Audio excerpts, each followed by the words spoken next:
Marriages are getting dismantled by the millions. The enemy is not playing. It's no holds barred. So we need to be equipped and prepared. Sometimes, brothers and sisters, in a marriage, a lot of people can save time and money out of divorce court if they're only be real with each other and band together against the covert assignments of the devil. Don't blame your coworker. Don't you dare do that. They're just a tool, a vessel. Okay? So don't always blame them. Maybe there's certain things in your members, certain demonic spirits of lust that you had way before they even showed up on the scene. Let's get right into it. Okay, so let's rewind it back just a little bit. So I'm at the supermarket and I'm basically battling in my own mind, trying to figure this thing out. He has this lustful t-shirt on that says, "It's only kinky at first." So I'm wondering, I'm pondering here. I'm like, it's only kinky at first. It's only kinky at first. What does he mean by that?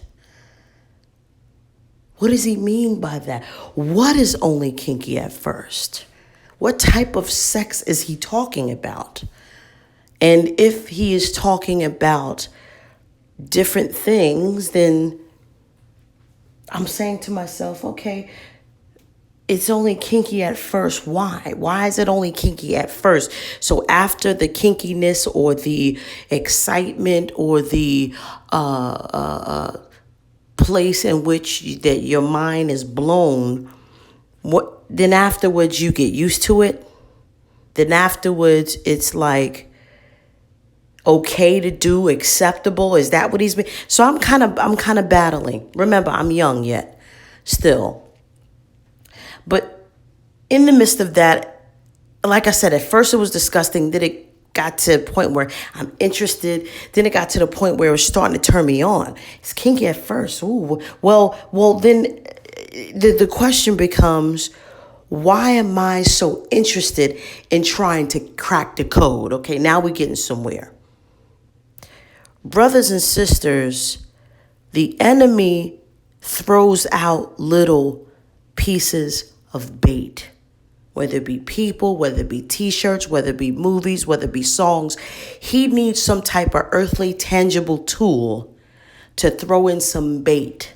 And it's up to you to take the bait or not take the bait. It's up to you to cast down those imaginations right then and there, or just kind of go with it and try to be a detective. Or listen, going down a rabbit hole, especially if you're not spiritually and fundamentally grounded and alert, is a slippery slope. I'm going to pause there. Don't play games with the devil. It's a term that says, don't go feed the bear. Oh man, or don't go hug a bear. Or don't get into a cage with a lion and not expect you to get eaten up. Okay? If you're not spiritually strong, don't be in compromising positions, because the goal is to take you out. And Satan will use what you like, or that you're not delivered from, to mess you over, for the lack of better words. All right? So, then after, of course, years later, I guess, I've seen the t-shirt again and again and whatever. And then it's like, okay. I'm an adult now. I understand. The thrill is gone, whatever. But my point was, at first, I thought it was disgusting. I was turned off by it. And I walked away. But then, when my guard became down, right? I was intrigued, like Eve in the garden. How many times was Eve telling Satan, no, I'm not interested? How many times was it until she took up the forbidden fruit? You think it was right away? It could have been weeks. It could have been months or years. Listen, what am I saying? I'm saying that Satan is patient. That work spouse is trying to literally chip away of any sort of sanctification that you have in your life. Oh, yeah. Any type of sanctification that you have in your life will eventually be compromised if you let it. So the goal is, how much casting down and repenting and rebuking and alertness have you had since you met this person? Have you been casting things down? Have you been alert? Have you been discerning the tricks, the scams, the flim-flams of Satan? Have you just been oblivious? Or you just been too worked up, hot under the collar? Have you been wearing that t-shirt subconsciously? It's only kinky at first. Have you been subscribing to that notion? This rendezvous, this emotional workplace or work spouse fantasy, it's only kinky at first. It's just kinky. It's no big deal. I won't get caught out there. Flirting is normal. People do it all the time. It's just innocent. We're adults. Whatever type of ploy that the enemy is trying to justify about this, you have been subsequently falling for the game, but not realizing that the end result, Satan is not playing. He's here to destroy your life, brethren. And he's going to use pleasure, pleasure, pleasure. The lust of the flesh, the lust of the eyes, and the pride of life. He's going to use the lust of the flesh, the lust of the eyes, and the pride of life against you. He tried it with Jesus. And usually when Satan is playing that game, it's usually when you are at a vulnerable, weak position. Let's just say you're weak. Oh, yeah, he's not going to do it when you prayed up. He's not going to do it when you and your spouse are prayed up, armored up. He's not going to do it when your relationship is going. He's going to do it when you got problems in your marriage. He's going to do it when you just had an argument. He's going to do it at those special times that he deems fit to trick you up. So what do?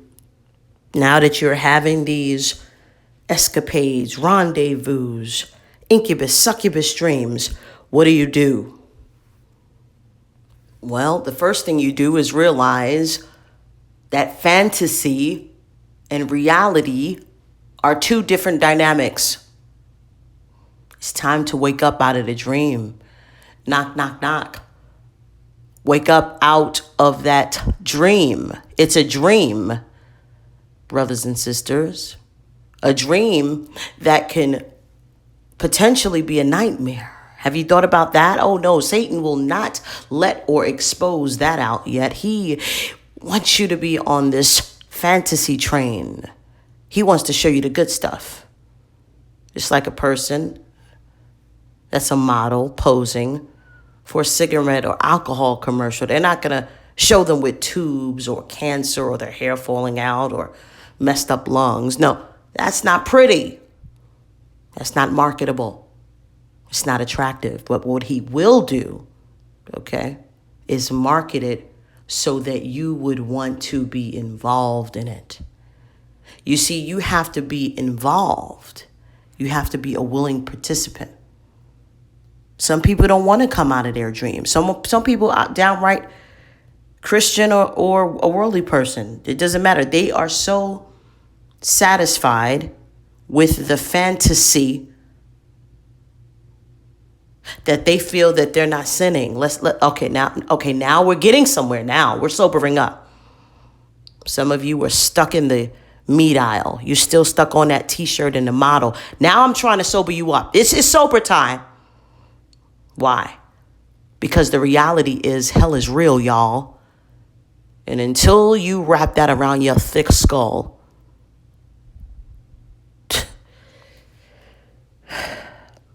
the reality is, brothers and sisters, is that some of y'all don't want to come out of that fantasy. Y'all are you're too stuck. You're liking it too much. You feel that you're not physically having an affair. But are you on a spiritual level?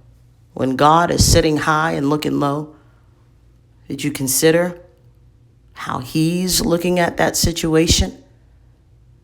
Or are you just too caught up into the rendezvous of it all? You still stuck on the island. You still stuck on the lingerie and the grapes and the champagne and the Grey Poupon. You're stuck there in France or Italy or wherever else you want to go.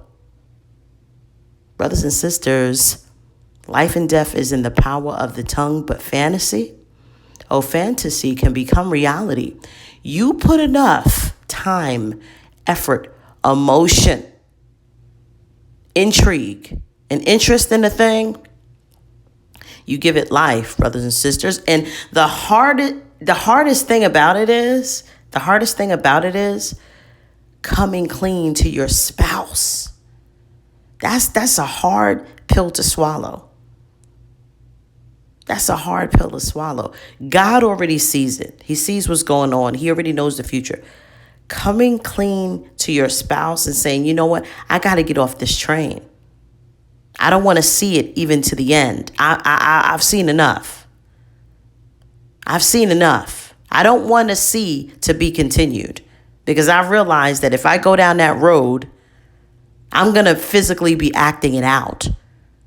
And then you're going to literally be at divorce court thereafter. Yeah, I want you to think, I want you to think about the kids.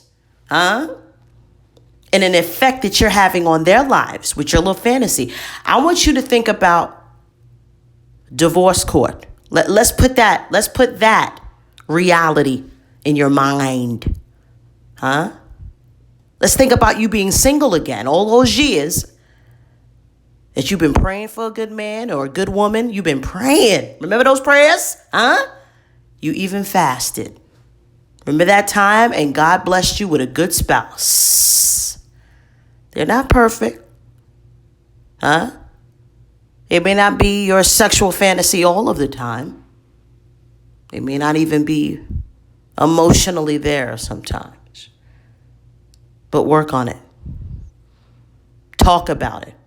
Be real. I think the best thing you could ever do in blessing someone else is being completely honest with the person. They may not want to hear it. It may rub them the wrong way. They may not even want to talk to you again. But if you are honest about your position and consistent with that honesty to the end, I think that shows a lot about your integrity long term. But if you're wishy-washy, your word is not your word, you're flip-floppy, people know who you are. People will eventually say, okay, this person doesn't really love me like they say they love me. So you know what? You keep your love over there. You can have that type of love, because the love that I need and the love that will bless me is the love that sometimes hurts. But at least you're honest. At least you're there to be vulnerable so that we can work through our ups and downs before it gets too late. And even if it's a situation, let's just go there. I have to put this in a video. Hear me clearly. Even if it's a situation, brothers and sisters, that you find yourself really, really going to the hotel room, almost in the room, putting the key in the door. Right? There's always time to walk away. You can have 1 foot in the hotel room door and 1 foot out. That 1 foot out is an opportunity to get your butt out of Dodge. If you, brother or sister, is holding back in the bedroom, you are doing a disservice to your marriage. What if he got one leg? What if she can't perform? What if it can't go up again? Well, guess what? Hop on your good foot, okay? Make it work. Be creative. Do whatever you have. Sometimes it's just emotional.